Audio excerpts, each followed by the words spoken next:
Geeks Worldwide, welcome back to another episode of the Capes Crew podcast. As always, I'm ecstatic to be joining you all tonight for another round of geek-centric talk as we talk everything from movies, TV, comics, shows, video games. Who knows what we're going to talk about, but we're going to get to that in just a minute.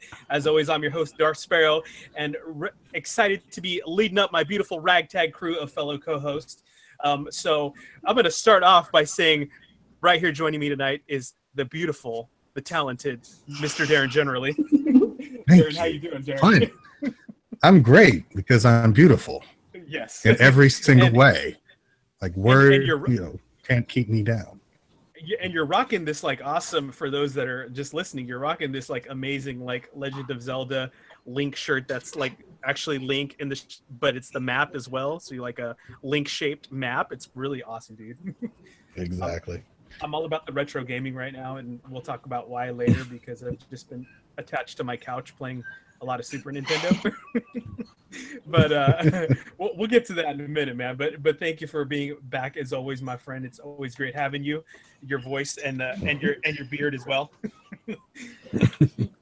Nice. That's right. Christina, my beautiful friend Christina, welcome back. How you doing today, my friend? Doing awesome. Excited to have two guests and excited to see, Darren's beard also. Yes. I'm waiting for the day that he comes on with some glitter in it. The glitter beard.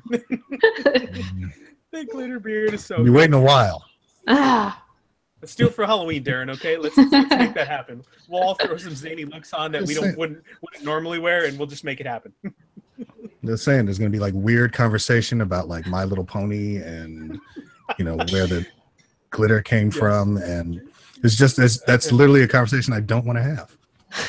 Well, that's all right, man. We do that a lot here, so we're cool.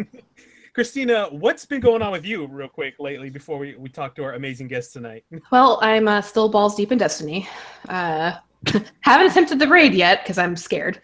Gotcha. Still doing that. Still playing Walking Dead, and I'll talk about that a little bit later too. Still working on that craft room. Yeah, there's a lot in there. It's a mountain. It's pretty bad. I have too much Star Wars shit. So at least unboxed one thing. Yes, but it's not on shelves yet. I just have to. It's like 10 ginormous moving boxes of Star Wars stuff, not including the plastic bins I have stuff into. So it's gonna be a while. That's pretty much it. Gearing up for Halloween, decorating the house, that sort of thing. I was talking to Darren before the show about my costume. I don't know if I'm going to say that on air yet, but I can maybe tell you after. The rest of the people have to wait. Good stuff. But anyways, my friend, we'll get more into our geekery in just a moment because we are lucky and fortunate enough to have not one, but two awesome guests tonight. So we're welcoming the first guest duo on the Geek Side podcast this evening.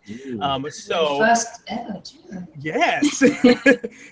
So, ladies and gentlemen, right now, obviously, there is a huge resurgence in sci-fi on television. We got your Star Trek Discoveries. We got your The Orville, which, I mean, we're all big fans of. I know we are.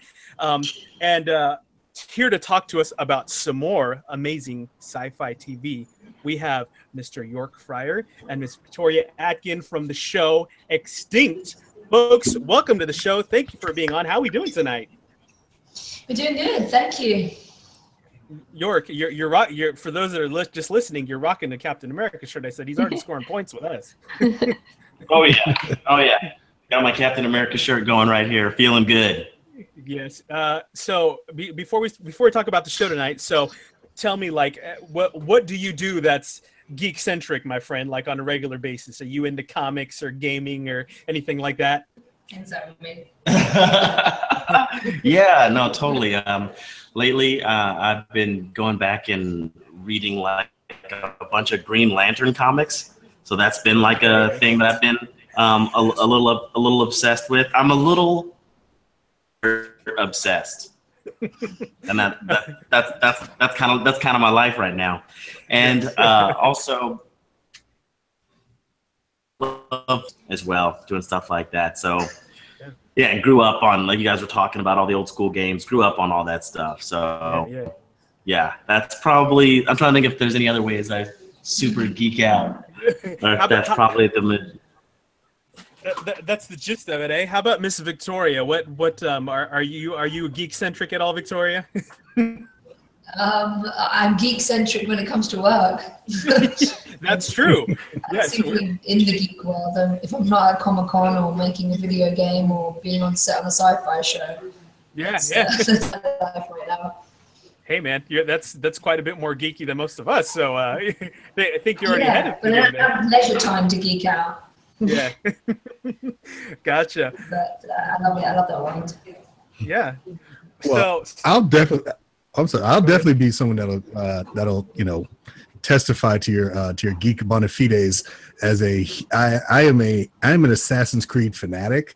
So every game that comes out I get and I play and I love, and literally the fact that I'm speaking to Evie this evening is. You didn't realize that was going to happen today, did you? No, I mean, that was the thing. It was great. But so besides that, like you again, and then speaking to those same bona fides, like I'm an Orson Scott Card fan, and you're on a series written by Orson Scott Card. So I'm gonna try not to be a total geek tonight, but I can't make any promises. I literally can't. I didn't prepare him for this, you guys. So I wanted this. Exactly. Yeah, all I got was names and series and Orson Scott Card and Evie from Assassin's Creed, and you know what? I'm going to stop talking right now. So just keep going. It's not often that we can perturb Darren to this level, so I'm feeling well. It's about glorious. I am the composed one of the group, Yes. and tonight, all out the window. Gone. Composure done. So you guys have already made the rest of Darren's 2017. So before we get into the rest, let's talk about the show, you guys. And can you tell us a little bit about the idea of the show and who you guys play on this television show?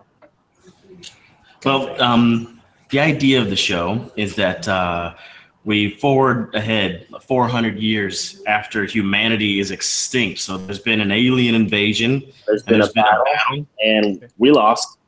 You turned your mic off? Yeah, am I supposed to turn that off? Yeah, turn that off.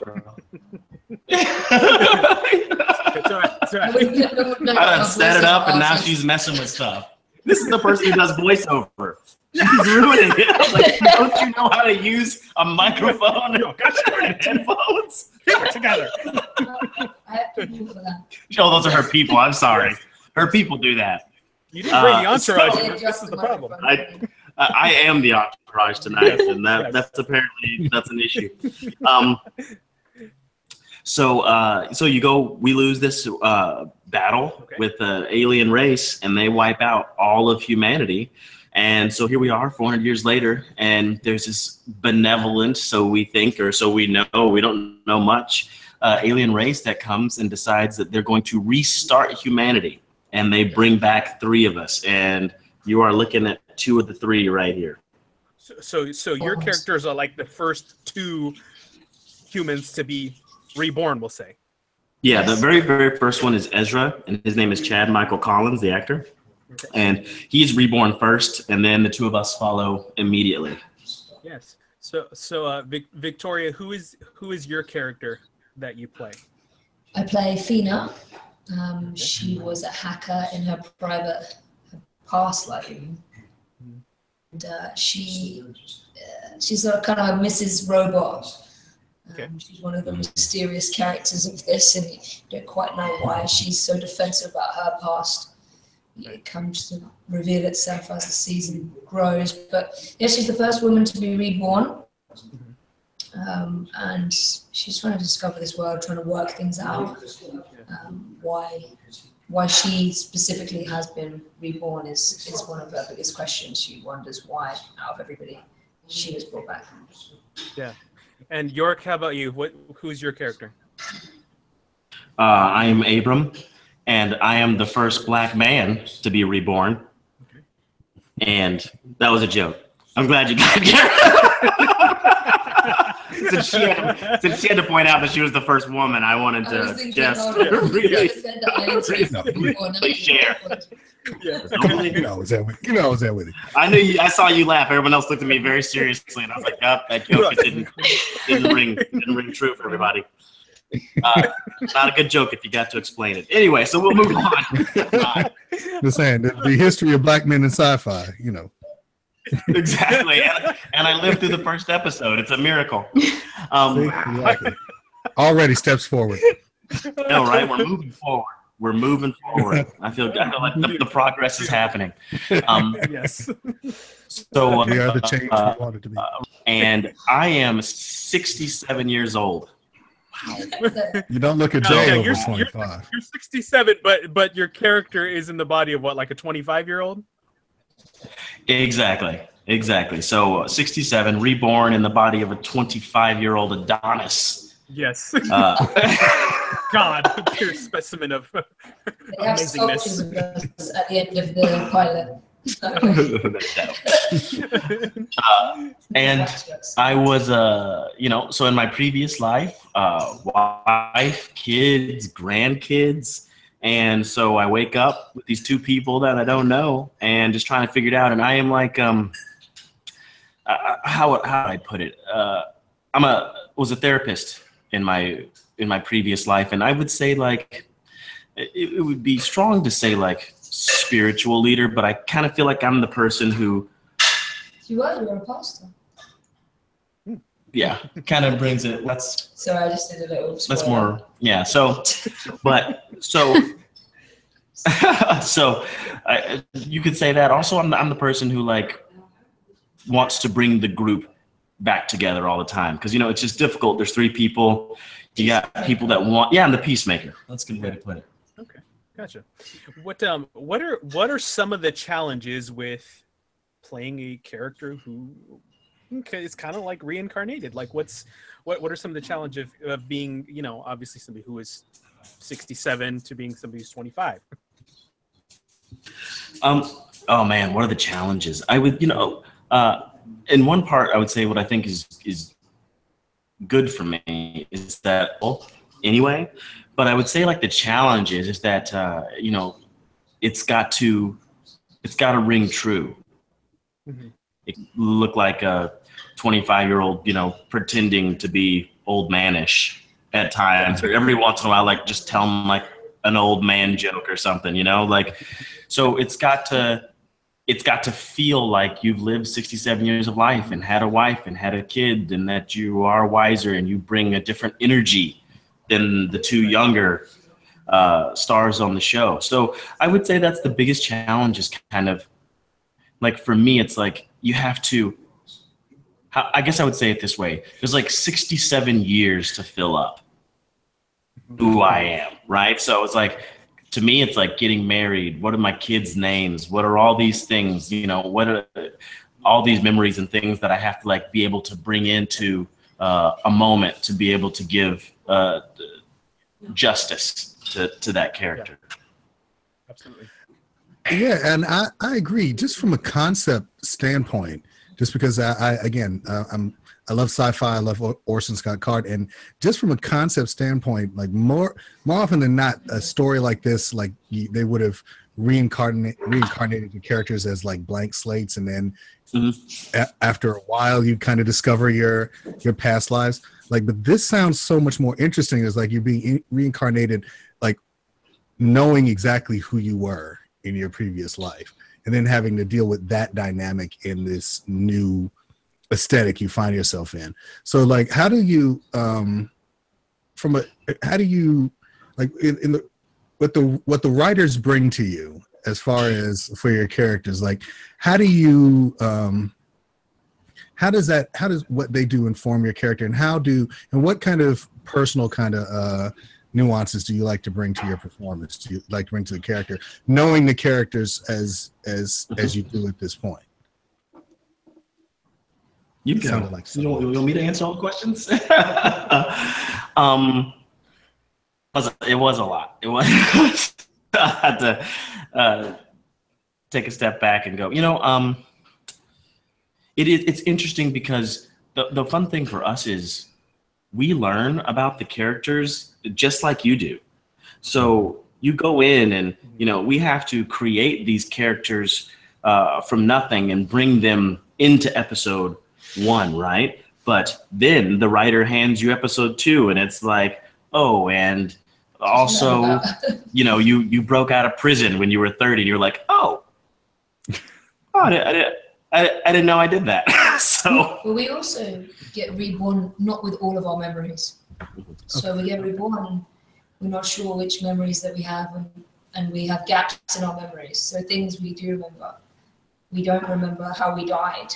Well, I don't know if you know. We don't. No. I think one of the interesting journeys, though, when you're actually watching the show, is that because, like you were saying, that Orson Scott Card and Aaron Johnston, who write the series, decided that instead of us being blank slates, that we would come in fully developed, is we all have these agendas and we're all doing things that maybe you're like, why are you making that decision right now? And the fun part is as someone watching, you have no idea, because it's literally, we haven't shared it with each other yet. Because we, you know, in episode 1, we're living our first day together. So people are making decisions and doing things and leading the group in a direction that maybe the rest of the group really doesn't even have an understanding of yet. And maybe, you know, still maybe at the end of the season 1, you still might not. So it's fun, the questions that are left up in the air.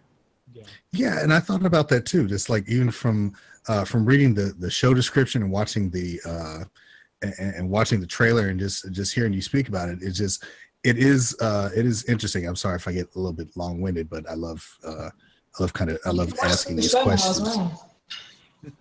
Oh, cool! I'm definitely going to. That's another reason I'm glad I can talk to you, because I'm going to more than likely then watch as much as I can. Because, again, but I'm sorry. Back to my question. So, again, just from the agenda standpoint, it sounds so interesting that just looking at the concept is like you bring back humanity, but the people you bring back still have the same human foibles that they had before humanity ended. So that's just interesting to me. And so it's even more like a statement than a question, but this just concept wise is just getting to me. So I'm having so many different questions I want to ask. So, because it's so interesting. It's crazy to some of the world that they build. Mm-hmm. You just, it's nice though, because I think it eases you in, find sci-fi easy to understand. You know, get my head around. I've never done a sci-fi show before, and I'm not a huge sci-fi fanatic at the beginning. I know I like it, but there's a lot of things in terminology that we have. We have a thing called the obelisk, and we have this thing called the incinerator, and then the Karika, the alien race, and they have these originators, all these different terminologies that Yorke would help me with my scripts in the evenings. And I'm like, what's that thing? Yeah. And I'd call it like, oh, it's the Donkey Kong barrel, right? And he's like, no, that's the incinerator. Like, I make up new names for it. Yeah. The pyramid that lights up. It's like, oh, that's the obelisk. So, you make up your own names for it. That's what I do. Being that, as you said, Victoria, that you haven't really worked on too much sci-fi, are you guys having to do a lot of stuff with like green screen, or is it a lot of practical stuff that you're working with on a day-to-day basis? The sets are incredible. They really look like a kind of Star Trek command center. And we really didn't do much green screen at all, did we? I think I did any. No, a little bit of green screen, less green screen, but I will say there's a lot of special effects. Lot of special effects. Not necessarily done through green screen. Yeah. Yeah, they have the special effects, but the green screen... We did some. No, well, yeah, we did. But it wasn't like we had the beautiful scenery of Utah, which looks like the end of the earth, you know, when you're out in the desert. Yeah. Yes. The landscape that really helped us. And of course, you're talking about some of the technology that your characters are dealing with. How much of, we'll say, the alien aspect of the show is incorporated, or does it really more focus on your characters? You want to know if you see an alien. I can't tell you that. You have to watch the show. They don't look like the ones in Stranger Things. Okay, I gotcha. They don't look like the Demogorgon? No. See, there's another word. All these words. For me, that's the one that comes out of the wallpaper. Yes. Demagogue. Yes. It's the really messed up flower petal monster. Yes, that's what we'll call that one. the reject from Plants vs. Zombies. Exactly. I should have my own sci-fi dictionary. Yes. You're gonna get you a sci-fi dictionary. Fright's Guide to Sci-fi. Yorke, you talked about your character being kind of, I guess we'll say, like a spiritual leader. Can you tell us about kind of the dynamic that the other characters that you work with play on the show? For instance, Ezra, who's not here, he's more of like the military leader, if you will, and kind of, I would say, like he is the leader of the group, but like a lot of what he brings is that he has a military background. Army Ranger, is that what it was? Yeah, Ranger. So that's, so he's used to leading people and leading troops, and so him a lot, and I would definitely say that he's like the leader. And then you watch it and you get to see a few different characters that come in. You've got we hadn't even talked about it, so immediately we're met with adversaries. And you find out that there are these other beings called skin riders. And there's one in particular whose name is Jax, played by Matthew Bellows. And it's like he hates humanity. Yeah. He hates human beings. And so his whole goal is to wipe us out. Yeah. And so, you've got him on one side, and he's kind of like the military leader for the Skin Riders. And then on our side, there's Ezra, and he's more like the military leader of our group, even though there's only 3 of us, not a very big military. but still. Yeah, she's like, you don't really count. Because I tend to... I probably tend to be the guy who, like, in the middle of the fight, like, falls. And, like... You not only do you have to defeat the person you're fighting, but you also have to pick me up. Are you the guy that's constantly tripping over nothing? I'm the guy. You wouldn't bring him. More than tripping over stuff. I'm always touching stuff that I probably shouldn't be touching. Don't touch that. I can't if tell you. If an option to choose that character in a battle, you would choose him. No, you wouldn't choose him. You would not choose. You will battle as Abram. You'd be like, oh no. anyone but him. All you have to do is drop a shiny button. and I will bend down and touch it, and then just, of course, stab me while I'm doing it. And and he'll fall over his own feet in the process. Yes. You lose. I'm a lover, not a fighter. He's the best. We need him. Victoria, your characters, we'll say previous life. How does that really incorporate to her current life? Well, Fina was banged up for hacking, and so she took down corporate facilities and basically got a lot of people in trouble. And she stole a lot of money from these companies by hacking with her previous fiance. And so she uses these skills to fix the drones and to be the techie really of the show. She's very useful in the command center. She's very useful when the drones go down. She fixes them. She knows how to use the guns, and it comes to her very naturally. And then she doesn't realize why is she so good at this, and now why she can pick these things up. Maybe she was in Assassin's Creed or something. I wonder. Intriguing. Yes, but she also comes from. She was a young single woman, and we discover her relationships and why she shows up the way she does in the pilot. And she comes across extremely tough. But there's a lot of stuff and there's a lot of pain going on underneath that she doesn't reveal. But as the series goes on, you start to get to know her and have this compassion as to where has this woman come from, and she's actually very useful to them. You guys were talking a little bit about the fact that you're definitely running into some adversaries in the show. Tell us a little bit about the physicality aspect. Did you guys do any training before the show started filming to kind of be ready for those kind of scenes that you're doing in the show? Yeah, like we didn't necessarily have intense fight training or anything like that. Yeah. But I knew, like, for instance, I knew that from reading it that there was a lot of time in the water.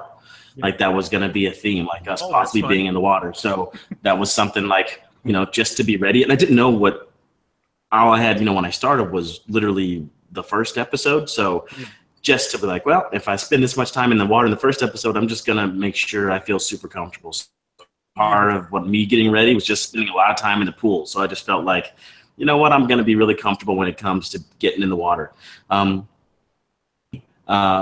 There definitely was a, like, I needed to take my, like, I needed to be a lot more in shape is basically what I needed to do. Yeah. I had 2 months to do it, pounds for the role. Oh, okay. Wow. So it's like, I got to get in gear now. The most strict. I had to get in gear. Let's do it. That's scary, man. Yeah, I had to say goodbye to chubby Yorke. Like, maybe that's just what I need. Maybe I need to get like cast on a show where I'm going to be running a lot, and it'll just prompt me to drop a few pounds. Yes. And it's like something like just like my fear of water. It's like, oh, I got to get in shape for this. So we're... how is the landscape working and where you're filming been treating you guys on the show? It's beautiful. Mm-hmm. Utah, and all seasons as well. Yeah. I would, it's funny. I would say, like, it's good and it's bad, right? Because Utah is beautiful. Like, sometimes I walk out of my trailer, like, snow-covered mountains. Sure.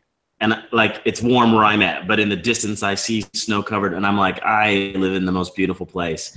But there's days, like when we shot the episode 1, we were in the desert down near St. George in Utah, and it was 115 degrees. And we lost like 4 crew members that day. They got like heat strokes and had like couldn't work and had to like be taken off, and like that was tough. And then like Victoria was saying, we got all seasons. And so when December hit, January hit, and we were still filming, it was, we're talking snow on the ground, and you're outside, filming 12, 14-hour a day, like in 0-degree weather. Oh boy. So it definitely becomes a part of the show, but that it's tough. But on the other side, I would also say, and I hope that you would agree, Victoria, that like I feel like of the weather also just adds to what it is. It's like there's people trying to kill us. There's 3 of us, and we're like fighting all these guys who who don't want us to exist. Like the world is hard, and it's snowing on us. And on top of it being hard and everyone wants to murder you, like it's snowing on you and you're freezing. And I feel like it does. I feel like it's like a character in the show, and it adds. So I really love it. Absolutely, yeah, very cool, man. Is there any weapons that you've got to use on the show that you just were like, I wish this was a real thing, like a Star Wars? I wish they were real, like, but they were so 3D wooden.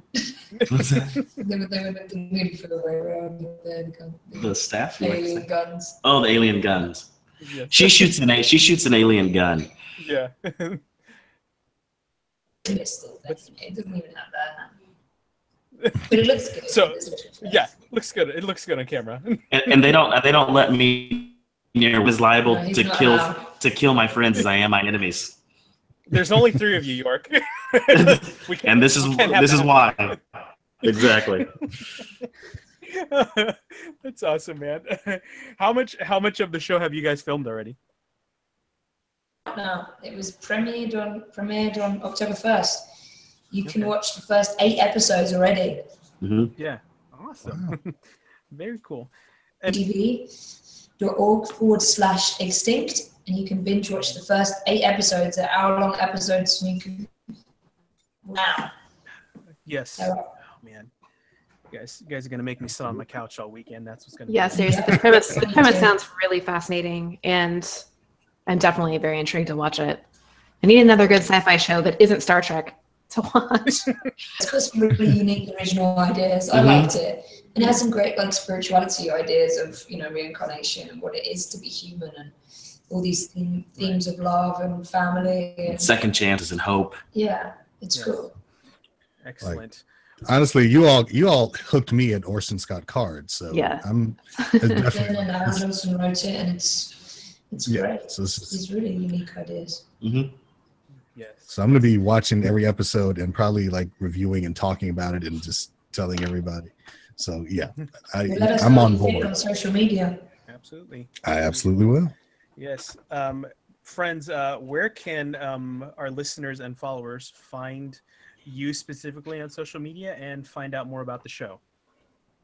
What do you say about the show? As far as the show goes, I mean, it's on Twitter, it's on Instagram, it's on Facebook. If you want to do Instagram, it's at extinct.tv. Do you know what it is on? It might be the same thing, Extinct TV. Okay.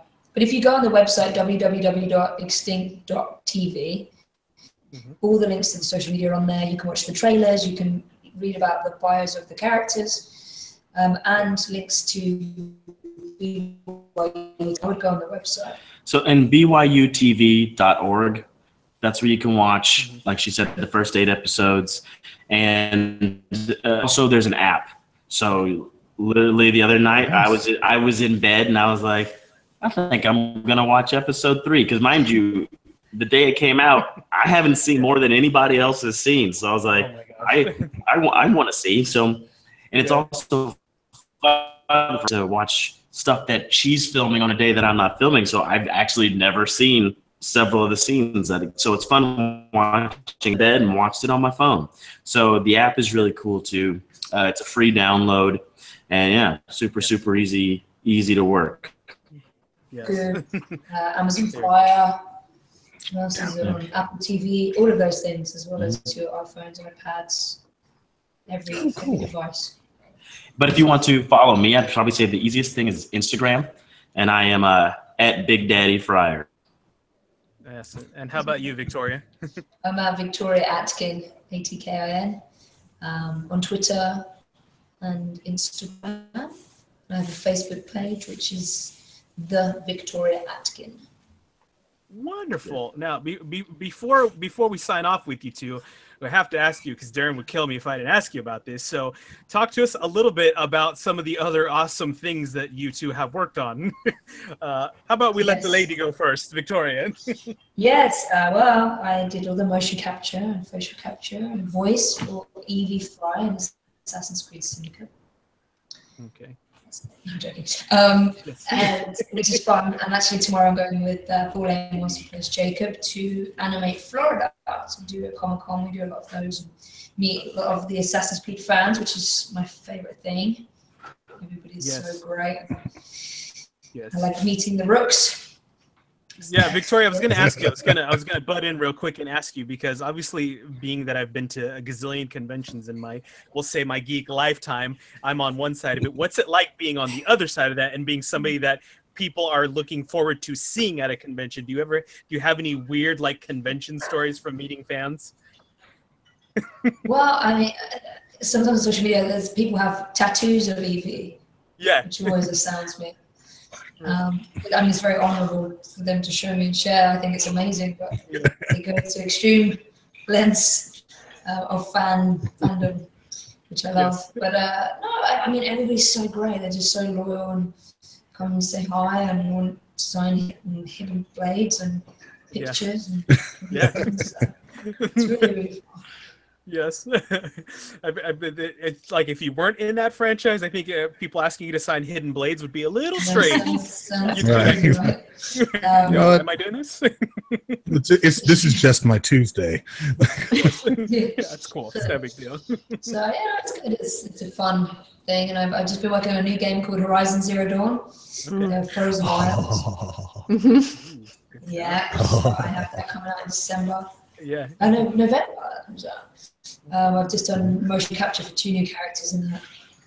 I'm working with Ashley Birch, who plays Aloy.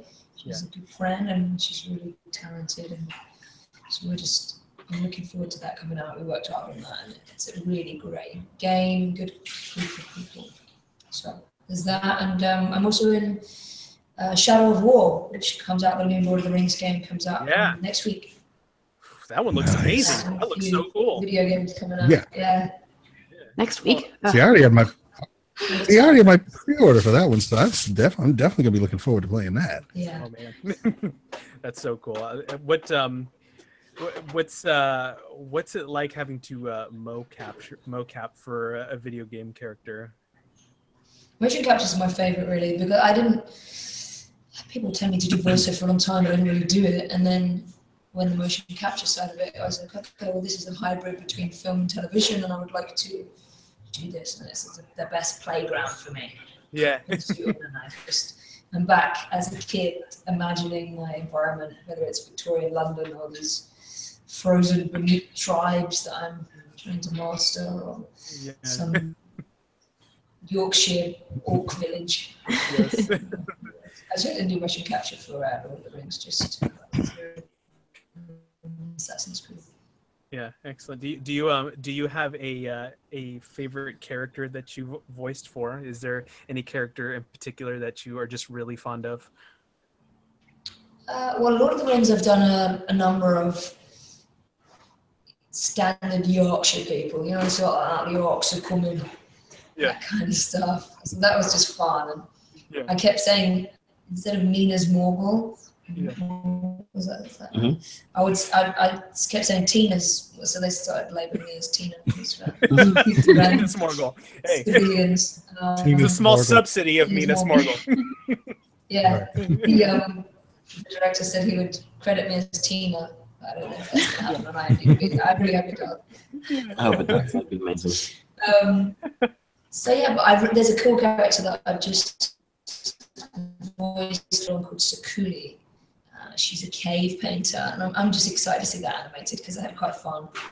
I always seem to play quite tough warriors or assassins, but this one is more of a hippie, little crazy kind of artist. Yes. And it's an American accent, so. All right, nice. Nice. Very cool. And Yorke, there's I was looking through your IMDb and I saw that you did a movie with Jonah Hill, and this line specifically popped in my head, and you know which line I'm talking about, where he's wearing the hot dog costume. But ask me about my wiener. I was like, oh man. But yeah. Tell us about that, man. Oh my gosh, that was fun. What's really cool is to look back at that movie and just see like all the people that are in it and like where their careers have gone. Like so many of the people that were in that, like I'm in the hallway and I have I say very little, and I'm looking at other guys that are in that, just like in those same little moments, don't have much to say, and I'm like, oh, you're a penguin on What's Wrong. You know what I'm talking about? On Gotham, right? On Gotham. I'm like, and you were a small character in that movie. Like, people have done some. It's just funny to look at that movie and go, wow, man, people really did some stuff out of that movie. So, yeah, that was directed by Steve Pink. I thank him for getting me on that. Yeah, that was the first professional thing I ever did. That's how I got my SAG card. Very nice, man. Very cool. He gave an actor with no resume a chance. I mean, no film resume. I've done theater a lot, but yeah, cool, man. Hey, I mean, and then on that same page, you got some. I'm immersed in the Rockstar Games world, so I mean, you got both Red Dead Redemption and Grand Theft Auto 5. I mean, come on. Yeah, both of those. I know, and I love Red Dead Redemption, but I'm the kind of guy who can't do open world games because I will literally, it will eat my life and I'll never beat the game. I'm just like, I have to, months at a time. Exactly. I'm like, oh, I need to catch 5 more sparrows, and then I get this badge. And it's like, what are you doing, dude? Just beat the game. But I can't. So see, I'll put it to you this way: like I'm in a really enviable position where like I have small kids, so they go to bed real early, and my wife works nights. So if I can just go ahead and power through and not sleep, then you can play all the games you want. Exactly. I play all the games because I'm not going anywhere. Yeah. I love it. Those two are fun games for sure. Yeah. Yeah. Beautiful stuff. Well, you two, thank you so much. Go ahead. No. I was going to tell you, after we filmed this, I also got to film a movie called A Walk with Grace. That should come out in theaters next year as well. It's got Stephen Baldwin in it and David Lee Smith, and hopefully we'll see how that does next year. But that's a fun little project that'll be coming out, and I'm most proud of working with Betty White in this. In the. Do you remember the Super Bowl Snickers commercial where they were playing flag football? Yeah. Yes. Mm-hmm. I was one of those young flag footballers. Yes. And working with Betty White was awesome. Yeah. I wish. It's like how inappropriate was Betty White on set, and I have to believe that she's just you probably loose. egged her on. Oh, I did egg her on, but she was wonderful and extremely inappropriate. And she was like, "Oh my gosh, my husband's gonna hate me, and I'm gonna be impossible." So she definitely was. I think. We had a fun time. We were joking around, and she called me a son of a bitch, and pretended to be. I was like, Betty, my mother is not a bitch, and she really did apologize. She's like, oh, it was just. I was like, I'm just kidding. But yeah, that's awesome, man. I think my favorite part about working with Betty White, though, and that was like. Because there was a bunch of young guys, right? And every time that she would give you a hug, she would like squeeze that hand would like come down to your Betty White is feeling up right now. Yes. And, you know what? And I love it. I'm just saying. Betty White. If you're Betty White, you get exactly. Thank you. Betty White is a Betty White, you get a treasure. She really is. Yes. I got felt up by a national treasure. It's amazing. I'm jealous. Exactly. That's so rad. Yeah, she's amazing. I love Hopefully in my next project I'll get felt up by Betty. Yes. If you're lucky. If you're lucky. I wonder if she'll do some video games. Yes. That's so great. I love it. You guys, thank you so much. It's been a pleasure talking to you too. Check out Extinct on www.extinct.tv. Beautiful. And Victoria and Yorke. You're going to hear from me about it. Absolutely. You guys, much luck and success with the show and future projects. And we thank you so much. I mean, hopefully we get to talk to you again in the future when maybe you guys are working on some other stuff. Season 2. In Florida, Miami this weekend. Come say hi to me and Boom. We're at Animate Florida. Pretty satisfying. All right. Yeah, wonderful. Thank you so much, you two. We appreciate it. Yeah, cheers. All right. Bye. Bye. Bye-bye. All right. Good, awesome stuff, guys. Who would have thunk it? Yeah.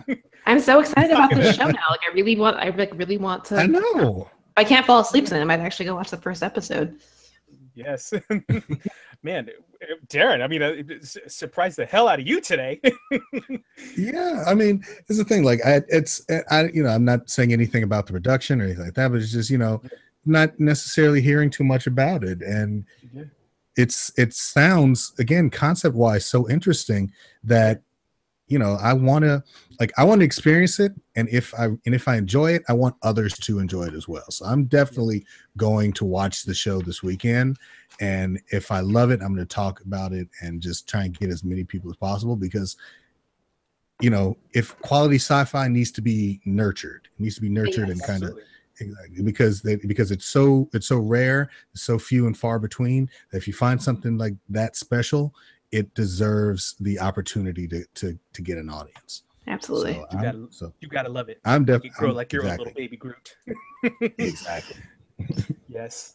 Friends, let's talk some movies before we get into movie talk. Let's talk about last weekend's box office take. Number one was again The Kingsman: The Golden Circle, followed by our favorite psychopathic clown, It.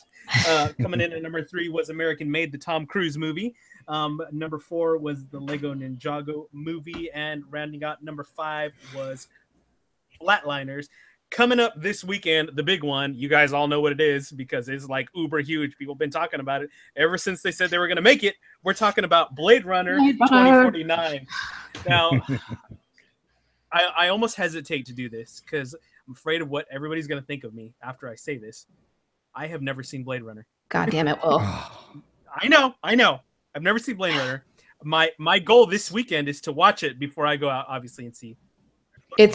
You absolutely should watch it. It's one of, I would say, probably in my top even 5 favorite movies of all time, especially when it comes to sci-fi movies. Ridley Scott is a phenomenal visionary. So when you're watching it, think about the time it was produced, and it's mind-blowing because it's still like some of the stuff still holds up. Actually, really all of it. Mm-hmm. The graphics still hold up to today's standards. So I'm really, everything I've been hearing so far about 2049? Is it Blade Runner 2049? 2049. Mm-hmm. Have been nothing but really positive. So I was worried because the last 2 Alien prequels were not, great. So I was a little concerned, but I'm pretty excited. Everything I'm hearing about it is positive. So fingers crossed. Yes, fingers crossed. Good stuff. We speaking of sequels and reboots, it seems like we've been talking about a lot of those lately. Our good friend over here, Mr. Darren Generally, on the Super Powered Fancast, got some news about one of the classic movies from when we were kids, which is Flight of the Navigator, which is getting a reboot. Am I right, Darren? Yes, it's getting a reboot from Lionsgate, which is interesting because I thought it would be Disney because it was the original was a Disney film, but I mean they tried to put something together in 2009, but it just never came to fruition. But apparently Lionsgate's going to go kind of all in on it, and they're partnering with the Jim Henson Company to bring it to life. So it's like if it was just them, I'd probably be in the Jim Henson Company. It has me intrigued, like really intrigued. Yeah, Lionsgate's hit and miss, so that's why when you said Lionsgate, I was like, oh. But if Jim Henson, you're like, So it sounds like they're at least trying to get the right people behind the project. But overall, I mean, what do you guys feel about that movie being rebooted? It's not like I don't feel like any movie is safe anymore, regardless of how much we appreciate or care about it. I mean, that's like you were saying, Darren, in your article, that's a movie that has a special place for you, and that's definitely a movie that I grew up watching, and so to me, it's hard to see those kind of movies being rebooted because there's always the potential of them totally wrecking it and destroying it, which I guess is possible with anything, but still, you're just kind of like, do they really need to reboot that movie? What are your thoughts? I think for me, it's special because it was because of what it is, but at the same time, I don't necessarily cringe at the thought of a reboot because it's not like the movie was insanely popular when it came out the first time. Like it's one of those things where it's special to the people who watched it, to the people who loved it, but it didn't have such wide appeal that it's something to where it can't be touched. And even just the story itself is just still kind of basic enough to where you can reboot it without retelling the same story. Like, I mean, a kid gets abducted, comes back 8 years later, the same age, like and the alien ship, like all of that is great storytelling that can be told in many different ways without having to retread the entire first movie. So if they can do that, then maybe it'll be something transitional that my kids will enjoy, and then I can go back and watch the original and just say, this was my thing, this is yours. Or it could just be horrible and just taint the entire history of the film. So exactly, it's one or the other. It's going to be one or the other. Right. There's no two ways about it, man. Christina, were you a fan of that particular movie as a kid? And I'll pose a second totally unrelated question. Who would you maybe like to see as the title character in that movie? Anybody come to mind? Well, here's the thing: is like I know that I've seen the movie, but I don't remember it well. There's a couple of Sword in the Stone's another one that I know I've seen. Yeah. Don't remember it very well at all. Like I remember like glimpses of it, and if I watched it again, I'm telling you, I'd be like, oh right, now I remember what's happening. So absolutely. Before I answer the other part, because I don't really remember the kid very well, is that for me, seeing this movie wouldn't have the same emotional pull as say if they redid like Last Unicorn or something. That one's really dear to my heart. This one's more like, oh, okay, well maybe this will get me excited to watch the old one because I don't remember it, and then I'll compare it to the new one. And like Darren said, maybe it'll make it more relevant for the newer generations to watch, as the other one may not. So, and did they say who they cast in this one? No, I mean they haven't. I mean, it's really early in pre-productions. Like they haven't even. Yeah. There hasn't even been talk of a script yet. It's really just it's really more of the announcement of the project moving forward and who they're bringing in to do it, which is the showrunner for Lucifer on Fox. Like he's going to be co-writing the script. So. Okay. Yeah. All right. Interesting. So I mean, it's really early, so it can kind of go anywhere. But to answer your original question, I think what's his name from Stranger Things would be perfect. And then which like the guy who plays Will or the guy who plays Mike? I know the one who was in It. Okay, yeah, that's the guy. That's Mike in Stranger Things. Mike, right? Okay. I think he'd be great. I think he'd be great. I think the tone that works for that film is a kid that is obnoxious, but not too obnoxious to the point where you hate him, because you're seeing all of this stuff through his eyes. So you kind of want to be on his side, and I think he can pull that off. He's got to be a little bit of like a loner, but still he's like cool and snarky. Right. He's just like that underappreciated cool kid. Right. He's that kid that, because in the original film, he's dealing with, he's kind of on his own because his parents are dealing with his little brother, and his little brother's, right. I think it was like maybe 1 or 2 at the time. So, yeah. And he was like 10 or 12. So just like that gap between the two of them age wise, kind of had him, doing his own thing. And that's kind of how he got. Yeah. So. Yeah.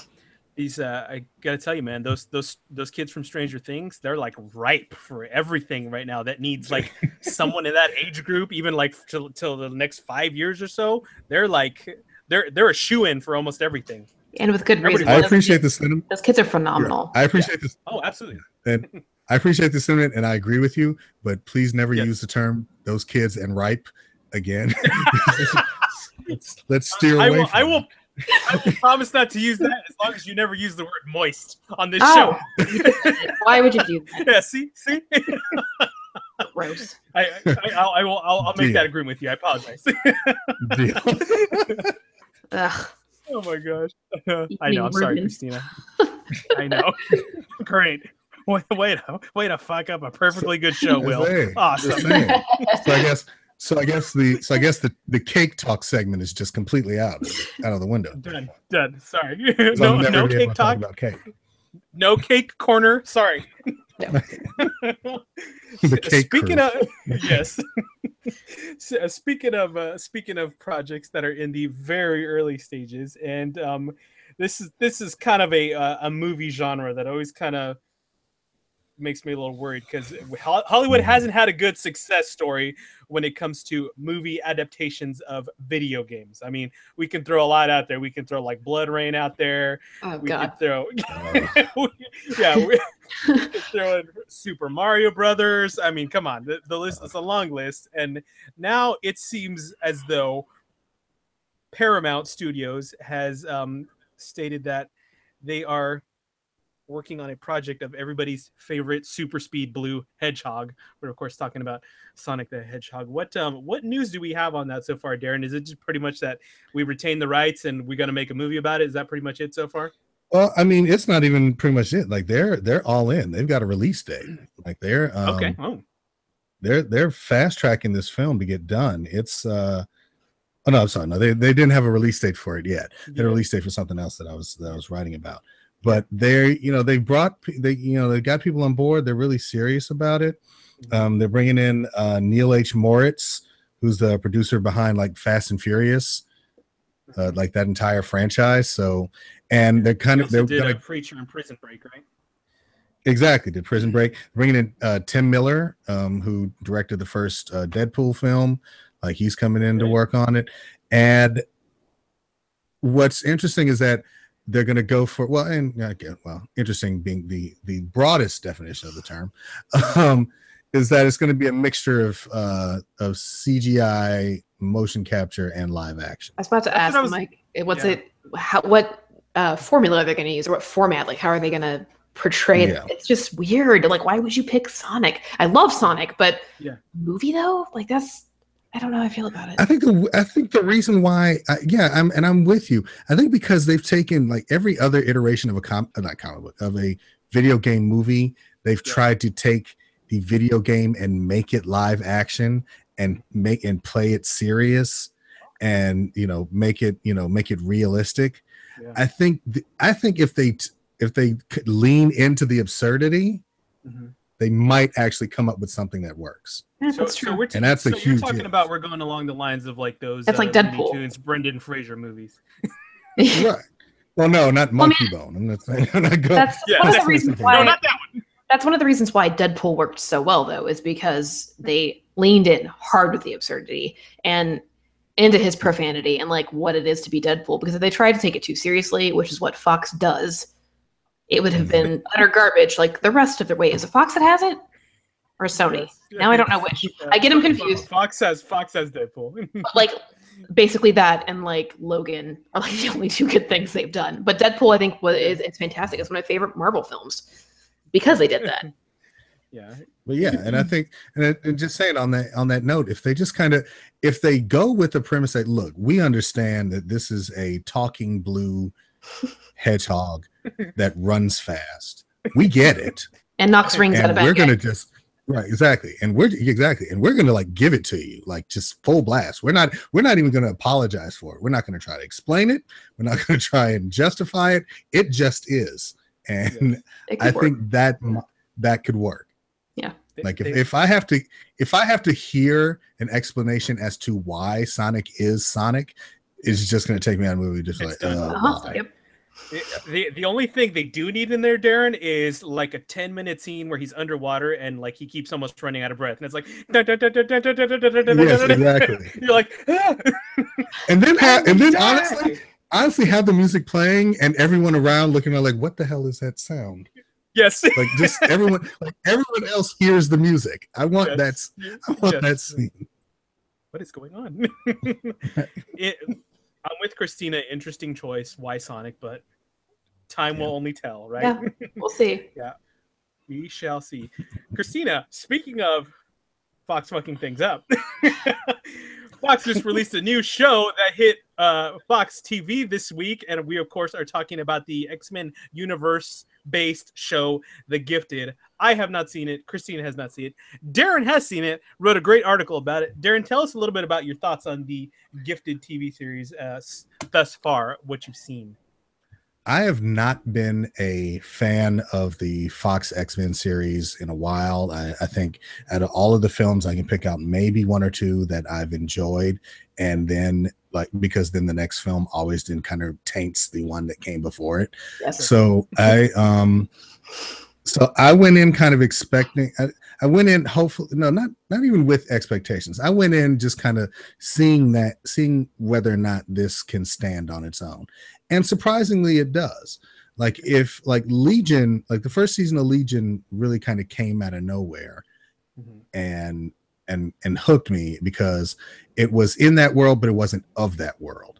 And The Gifted is kind of the same way, except it is more direct. Like they will reference the X-Men, they will reference the Brotherhood. They have Sentinel services. They don't have like Sentinels, but they have the Sentinel services who has like, but it's one of those things where they've managed to not fall into the trap that the first season of Agents of S.H.I.E.L.D. did, which was try to be MCU adjacent. Okay. Because, part of the problem with the first season of Agents of S.H.I.E.L.D. was every episode was a reference to a MCU character, or, oh God, I wish Asgardians would blah, blah. It's like, no, okay, I get it. We all get it at this point. We know where you're at, thanks. Right. And, The Gifted doesn't do that. And it's very, it's very small but big at the same time. Like they take the time to have those small, intimate family moments. Like you actually feel a part of this group in tandem. Like one doesn't seem like it's taking from the other. So I mean, just from the pilot episode, like basically like my yardstick of measurement is after I watch the episode, do I want to see what happens next? And this I do. Like I want to see, at the very least, I'm going to go to the second episode now. That's where it can fall apart and it could just be, too much exposition and not enough action. But they did pull a lot of interesting threads in the premiere episode that I kind of want to see where they go. And if they steer clear of direct reference in the first season, then I think it'll work. Okay, very cool. I had no clue that the gentleman who was in True Blood was in that show. Which right? Which guy? Stephen Moyer. Mm-hmm. The guy that's always saying "sucky." Sucky. And what's really funny is just like reading like articles and reading interviews with him and his wife Anna Paquin, and then and the fact that they're both like part of the X-Men universe now. That's oh my god, that is funny. That is funny. That's kind of cool. I might give the show a chance. I didn't give Legion a chance, even though I heard that at least the first few episodes were actually quite good. I'm kind of an X-Men purist, and I have a couple friends who are too. We're kind of snobby about it, which is one of the reasons why we don't like what Fox has done with the X-Men, because they just kind of they took liberties with the story that was with all of it. Where I'm like, but you didn't need to, because the base story was so good, and I don't even want to talk about Age of Apocalypse. It was just why.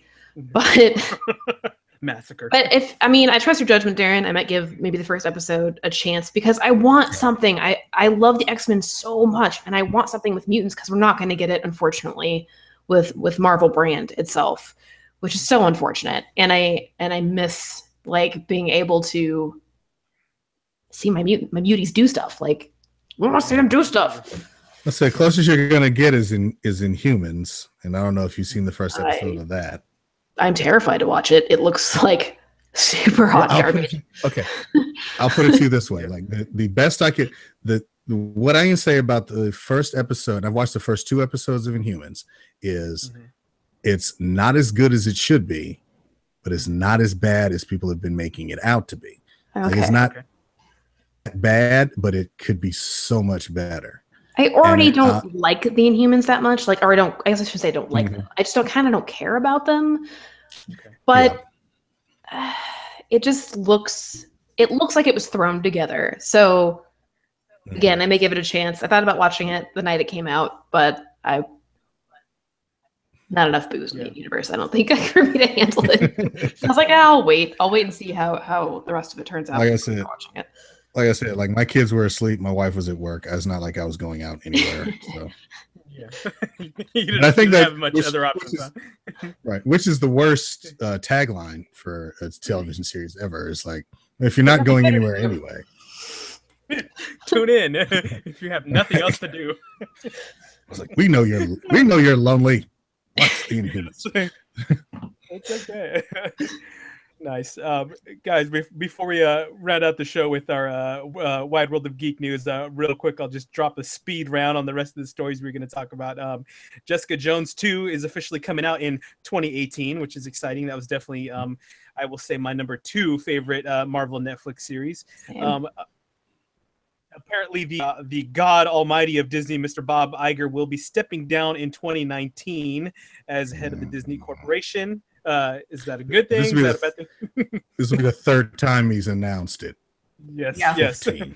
So That's what those guys, with a lot of money and in charge of big corporations, that's what they do. They shake things up by saying, "Yep, I'm stepping down," and then they don't step down. then So whatever. right. They see how the stock price drops, and then Right. yeah. And last but not least, we got the synopsis for Pacific Rim 2, which it's a Pacific Rim movie. It shouldn't be too complicated. We already talked about it. It's monsters and robots fighting, beating the shit. Jaegers, kaiju. Yeah. Yes. We know John Boyega is playing Jake Pentecost, who is the son of legendary Jaeger pilot Striker Pentecost. He's become a not a great fella after the events of the first Pacific Rim. He's a criminal in the underworld. And of course, when the threat comes back, somebody has to come and fill in Dad's footsteps at the behest of his sister Mako Mori. So I'm excited, guys. I'm ready for more robots and monsters. Me too. Oh yeah, heck yeah, and John Boyega. Yes. Yeah. Yes. Still one of the coolest names of a character, Striker Pentecost. Yeah. Oh, dude, yeah, that's like an X-Men name. That's super cool. Also, I really hope we get some Idris Elba flashbacks. Yeah, that'd be nice. And not just because I'm a perv for him, but just because it would be cool. It's okay if you are. Just be real about it, right? Let's not kid anybody. But yes, I agree with you completely. He was definitely one of my favorite parts of the movie. Yeah. Yeah. For sure. It's just his presence, his voice, everything. It's just so. Christina's like he could cancel my apocalypse. Yeah. Wait. Wait. Yeah. No, is that good? Now I don't know. Yes. I'm really confused. But as long as it's going to be there, it doesn't matter. Christina, what did you do this week in your wide world of geek? As I said before, still playing Destiny. Really frustrated with. For those of you that are playing, trying to get Rat King's crew, because each nightfall is harder than the one before, so I can't get it. You have to do the challenge is you have to finish the nightfall with 5 minutes remaining, and it's just it's fucking impossible. I should have done it the first time, but I was lazy. Started playing, or I'm still playing The Walking Dead, and I'm taking it slow, and I played the second episode today, and I feel like an idiot. Slight spoilers: you meet Jesus in it. From the comics / Paul, and he looks exactly like him, right? And you have a point in the game, you're like, do you bind his hands or not? And I was like, I don't trust this fucker, I'm gonna bind his hands. And in the back of my head, I'm like, he looks exactly like Jesus though. But because the voice actor they cast for him in the video game sounds almost menacing, I was like, this isn't Jesus though. This isn't him. Because it's this dude sounds like I don't fucking trust this asshole. And then they're like, oh yeah, by the way, after I handcuff him, we didn't get your name. Oh, my name's Paul. I'm like, fuck. My friends call me Jesus. I'm like, shit, I wouldn't have found your hands if I knew that. But at the same time, that means the game is good because it's making me I'm thinking more of the character that I'm playing than I am thinking of myself as the Walking Dead fan. Which also, my choices, because it shows you your percentage of choices at the end of the game. And I don't pick the popular ones. And a lot of my popular ones kind of throw Clementine under the bus. And not in a mean manner, but it's you're protecting yourself and your family. And a lot of the other players don't do that. And I'm like, guys, you're playing it wrong then. I love Clementine too, but you gotta play it how you would play it yourself, if you were that person. So so far it seems like it's a really great game. We'll see how it goes. And then just working, can't wait to decorate the house for Halloween. Got Kaylee a Halloween costume. She's going to be a bantha with a little Tusken Raider on the little plushy Tusken Raider on the back. I love it. I love it. Christina, what are you going to be for Halloween? Will you tell us, or is it? I haven't decided yet because I have costumes. I was thinking about doing a couple costume with Brian, which was going to be Princess Bride, but we don't have any parties scheduled or anything. So I'm like, maybe we'll just wait for next year and then we'll just wear whatever costumes we have around. But we'll see. Okay. I usually wait till last minute anyway, because that's just what I do. That's all right. That's what we cosplayers do. We work on costumes all year long. We're like, Halloween, I'll figure that out in a week. 2 days later, I'm like, shit, what am I going to wear? There's a Halloween thing coming up, isn't there? Awesome, my friend. Good stuff. Darren, what did you do this week, man? Geek wise, not a whole lot. I mean, I'm still reading the Captain Phasma story, the prequel to the Last Jedi series from Marvel. Right. Yeah, it's actually it's really good. Like it's like after it started chasing after someone from the First Order who knows that she let the shields down on Starkiller Base. Okay. So she's like hunting down this guy, and it just across the galaxy. This whole thing with people. If you're wondering what happened to Phasma after Starkiller Base was destroyed, this is that story, and it's really interesting. It's a really interesting character study. And what's fun is that they've put her in different outfits and different costumes, and you still never see her face. Like she's always still like exactly just like cast in shadow. So only because as a cosplayer, because I look just like her. Just show her face so I could do the costume. Not that I still can't do it, but I have a question though about the book. From her perspective, do they talk about or does she talk about Finn at all? Because I know in the other book about Finn and Phasma, it talks a little bit about their relationship and why they have. There's something obviously the closeness there that they don't have with anybody else. No, well, here's the thing. I think because she's so single-minded on her mission, like she's trying to protect herself, that she's not really she's not really talking a whole lot. She's actually with another stormtrooper, like a TIE fighter pilot who's been accompanying her. So I don't necessarily from the narrative, there's not really a whole lot of conversation between the two of them, except for anything other than the mission. And it seems like they're getting closer to talking as far as talking about each other. But I think other than him being mentioned in the first issue, she really they haven't brought him up again or pretty much anybody else, because it's all about Phasma has to find Lieutenant Revis before he tells someone what she did. So Okay. I definitely need to pick it up. Yeah. Other than that, I'm gearing up for Halloween by just watching horror movies. Yeah. Just like me too, every night a new one. Yeah. Like I watched Go ahead, buddy. Oh yeah, no. And even between that, I watch the horror movies, but my wife doesn't. But we did watch the original Roger Corman Little Shop of Horrors, and then immediately after that, the musical, the Rick Moranis musical. So I think that's her level of horror. Then I started watching like demon flicks. So that was I checked out Gerald's Game, which was interesting, man. Oh, I watched it too. So good. Yeah, it was so good. It was good. It was definitely not what I thought it was going to be, but that was a good thing because it was amazing. Yeah, it was great. Well, and I read and this thing is, I had read the book, and I'd always considered it like kind of one of the weaker Stephen King novels. Just like even reading it is very atmospheric, but they managed to convey that. I really liked it. And Carol Stroiken he was so creepy. Like he was creepier than my imagination of that character. So how close was it to the book, Darren, out of curiosity? It was really close. I mean, they didn't have like those moments when she's talking to herself and Gerald. Those moments were amazing. In the book, there were more characters she was talking to. Okay. And I think it worked better that they cut those characters out. Yeah. Because it's just they hit pretty much every part of the book that was relevant. Like they cut out a lot of the fluff and just kind of got down to the meat of it. And I think that's what made it really work. Yeah. Yeah, it's good.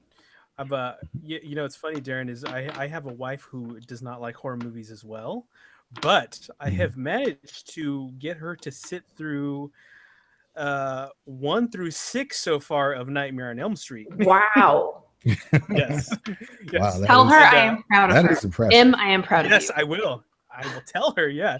And she has so far agreed with my best friend James that number 3 is her favorite so far. Followed closely by number 6, which is Final Nightmare.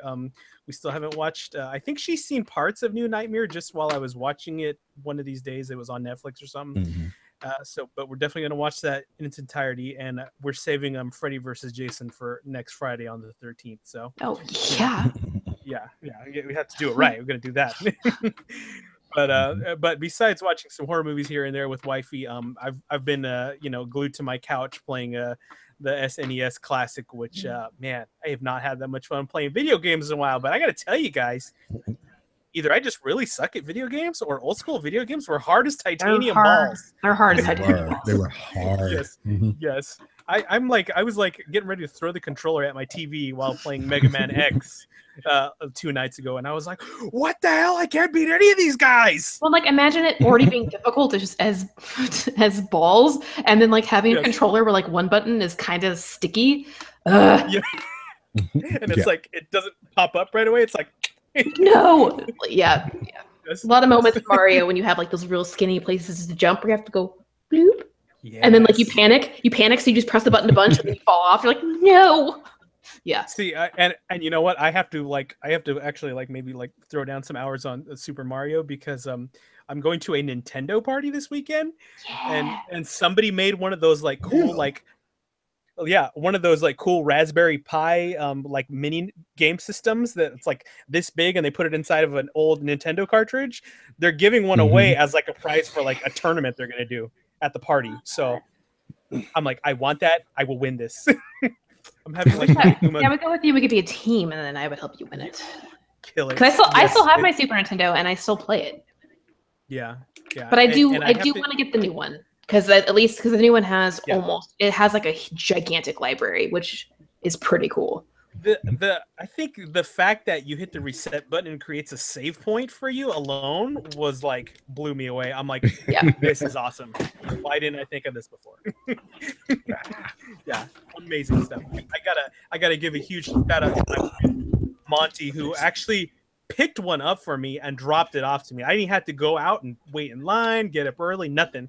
She's like, cool, I have to drop my daughter off at work. Do you want me to pick one up for you? I'm like, Monty, you're also a national treasure, and we love you. Thank you. Yes, yes, definitely. Yes, she is. So thank you, Monty, for attributing to my time wasting now for the next several months until my buttons start to stick. Right, Christina? Yes. Yeah, I'm still playing this. So. Oh, the brick, Aaron. I have mine somewhere. Yes, this is still my and Super Game Boy. Yes. Wonderful stuff. That's my Switch. Yes, I love the whole retro gaming thing. I'm all about it. It makes me realize what I used to love about gaming and what I hate about new age gaming, which is love. It's just like cool. I want to click on and start playing. That's what I want to do. I don't want to wait like 8 hours for something to reload or update on my Xbox One. I just want to play. On that same note. Yes. On that same note, I'm sorry, just kind of adding to the geek thing.